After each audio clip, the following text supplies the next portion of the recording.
내가 어떤 얘기를 들었을 때 또는 어떤 상황에 대해서 어떤 생각이 들었을 때 아주 확실한 게 아니면 판단을 하지 말고 그냥 판단 중지의 상태에 있는다. 저는 목회에서 이 판단 중지란 말을 계속해서 좀 적용을 하고 훈련해 오고 저는 그랬습니다.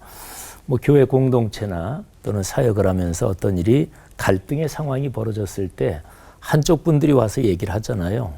그러면 이제 목사로서 그 일에 본격적으로 개입해서 뭐 풀거나 이래야 될 일이면 반드시 양쪽 얘기를 다 듣고 그리고 정확하게 살펴보고 이래야 되죠. 근데 그럼에도 불구하고 사람은 누구나 다 자기의 삶에서 근본적인 가치관, 그러니까 확실하게 판단 중지하고는 반대죠. 이거는 확실한 내 삶의 가치야. 그런 거를 누구나 다 가지고 있습니다. 그게 맞든 틀리든 어떻든 말이죠. 하나님께서 당신의 뜻을 사람들에게 보여주시고 그리고 구원을 열어주시는 거, 이거를 계시라고 하는데, 계시에는 특별 계시와 일반 계시가 있습니다. 특별 계시는 명확하게 예수 그리스도의 십자가 사건, 그리고 십자가 사건을 통한 삼위일체 하나님의 구원을 증언하는 66권 성경, 이게 특별 계시지요. 그런데 이 특별 계시의 근거를 두고 일반 계시라고 말할 수 있는 것이 있습니다.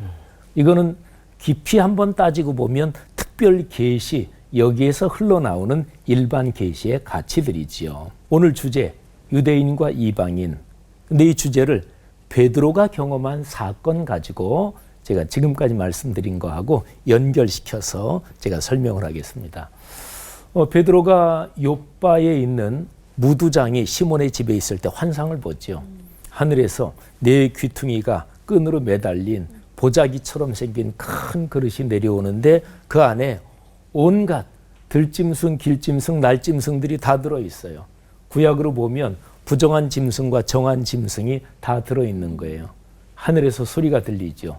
베드로야, 일어나서 잡아먹어라. 그랬더니 베드로가 주님, 그럴 수 없습니다.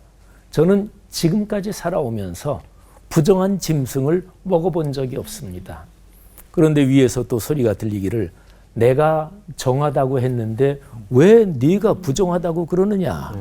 근데 이런 일이 2번 더 있고서, 그러니까 3번 반복되고 그게 하늘로 올라갑니다. 뭐 그 사건은 명백하지요. 사도행전의 이야기의 흐름을 보면 예루살렘 교회 그리스도인들이 이방인한테 가는 게 이게 인식 자체가 없었어요. 야, 이걸 어떻게 하나? 그러니까 하나님께서 작업을 하신 거예요. 예루살렘 교회 전체 그리스도인들 중에서도 제일 핵심적인 지도자 베드로의 인식을 바꿔주시는 거예요. 그래서 이제 베드로가 그 환상을 본 그게 무슨 뜻일까 생각을 하는데, 마침 그때 하나님께서 저 북쪽에 50km 더 떨어져 있는 북쪽 가이사랴에 살고 있는 이방인 백부장 고넬료가 보낸 사람이 그때 마침 도착하지요.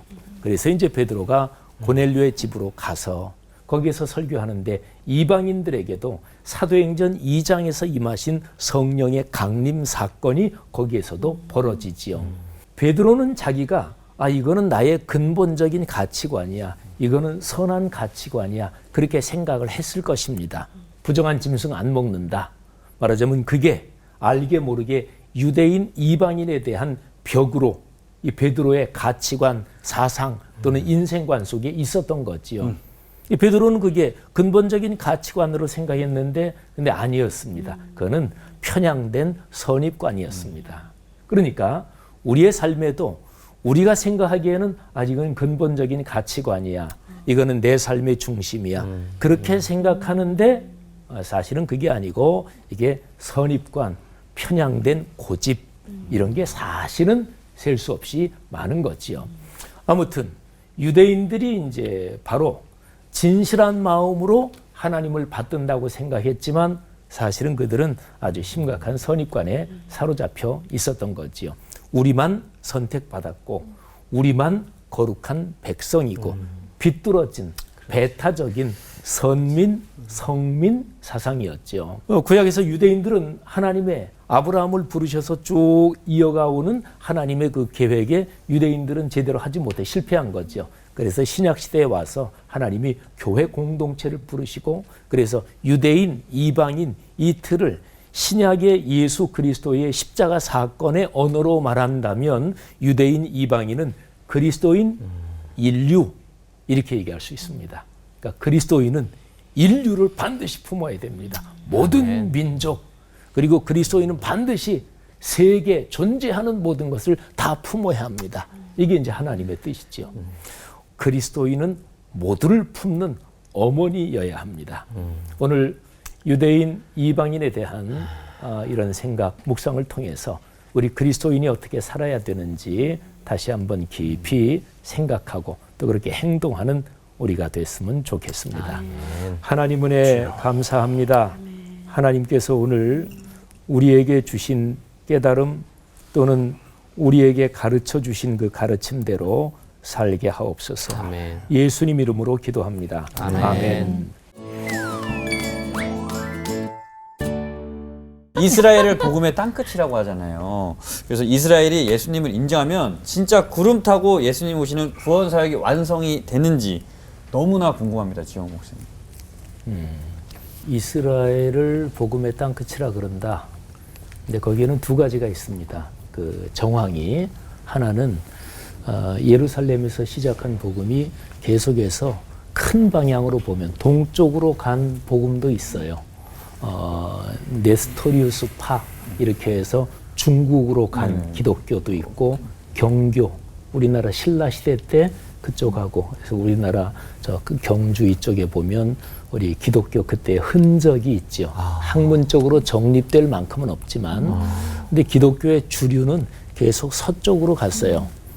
또 이제 뭐 북쪽으로도 가죠. 뭐 유럽으로 해서 그다음에 서쪽으로 계속 그래서 아메리카 대륙 그리고 이제 아시아로 왔고 그래서 지구가 동그라니까 이렇게 해서 다시 끝까지 가면 이게 이제 땅끝이다. 이제 그래서 이제 그렇게 얘기하는 사람도 있고 그다음에 이제 기독교 역사를 말씀드리면 제가 뭐 기독교 2000년 역사 몽땅 다는 모르고 근데 제가 공부한 1600년대, 1700년대 그때에 있었던 진지한 신앙인들이 성경의 모든 말씀이 예언이 다 이루어졌는데 이루어지지 않은 예언이 두 개가 있다고 봤어요.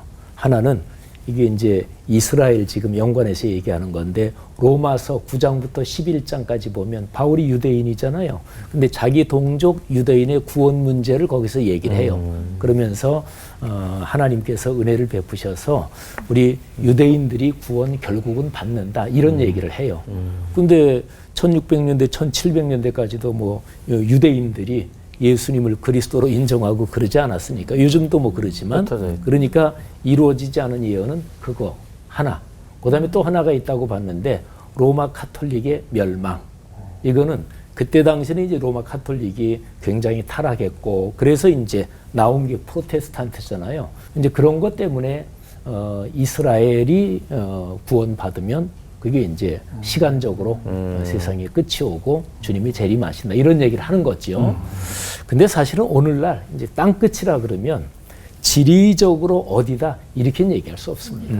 우리나라 지금 중고등학생들이 복음화율이 5% 밑이에요. 뭐 3% 몇 프로? 네, 2.7%. 그러면 2.7? 네, 최근에. 그러면 보통 복음화율이 5%가 안 되는 거를 우리 선교학적으로 미전도 종족이라 그래요. 우리 한국 사회 중고등학생은 미전도 종족이에요.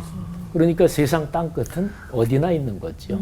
그러니까 유대인들이 예수님을 그리스도로 메시아로 인정하게 되는 그때가 올 거라고 저는 봐요. 성경에 기록된 거니까. 그런데 땅끝이 예루살렘에서 시작해서 다시 돌아서 거기까지 가면 거기다. 이거는 너무 단순한 생각이고 너무 도식적이고 그래서 땅끝은 우리의 삶에 어디에나 있다. 이렇게 보는 게 더 좋을 것 같아요. 네.